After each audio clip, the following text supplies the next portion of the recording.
Petrol and diesel prices have been hiked and it has been hiked around 90 paise per litre. I think it's very much at the beginning of the recession that the world is experiencing. साथियों, हमें petrol diesel का उपयोग कम करना होगा। शहरों में जहां metro है, वहां हम तय करें कि हम मेट्रो का ही उपयोग करेंगे। अगर कार में ही जाना जरूरी है, तो फिर कार पूल करने का प्रयास करें। नरेंद्र मोदी जी का आपने ये वाला स्पीच तो सुना ही होगा. And not so surprisingly, I am seeing mild panic among common people. But let me tell you guys, this was just part one. I am going to give you the second part. Because behind all these speeches and headlines, India has quietly entered into economic defense mode. West Asia conflict के बाद में global crude oil prices 100 से $111 पर barrel तक पहुंच गए. और India की सबसे बड़ी वीकनेस ये है कि we import more than 85% of our oil. मतलब अगर ऑयल प्राइसेस एक्सप्लोड तो transportation, logistics, manufacturing, food prices, delivery cost सब इनडायरेक्टली हिट होते हैं. और इसी प्रेशर के बीच रुपये ऑलमोस्ट 96 पर डॉलर तक पहुंच गया. फॉरेक्स रिजर्व भी एक ही हफ्ते में $7.7 बिलियन गिर गए. और इसी वजह से गवर्नमेंट ने 72 घंटों के अंदर अंदर 4 मेजर इकोनॉमिक डिसीजंस लिए. फर्स्ट, गोल्ड इंपोर्ट ड्यूटी 6% से डायरेक्ट 15% तक.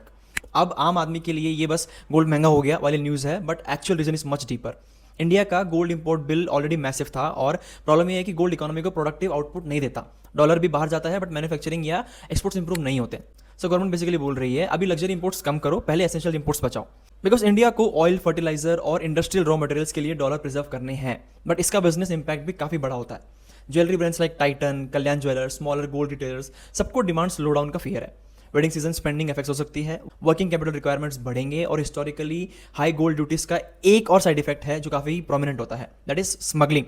Because humans apparently see economic crisis and think excellent time to start illegal gold routes. Second decision, sugar imports ban. Government ने सडनली शुगर इंपोर्ट्स रोक दिए. Y?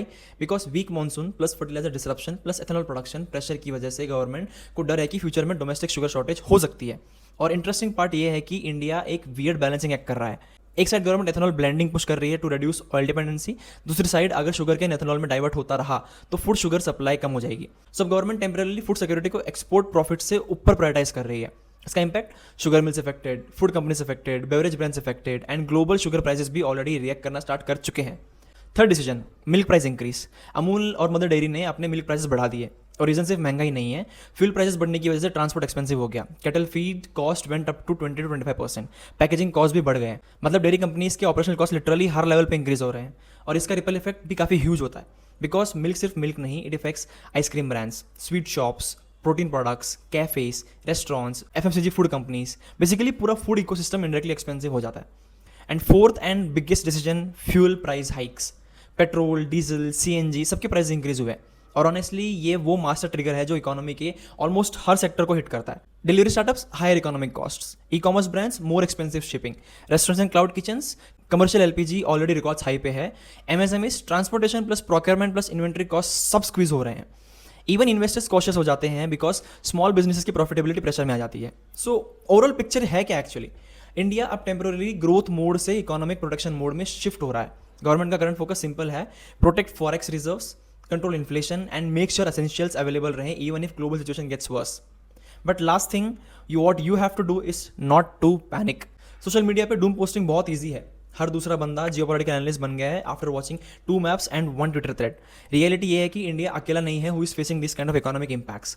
Almost every major economy right now is dealing with inflation pressure, oil volatility, supply chain disruptions and geopolitical uncertainty.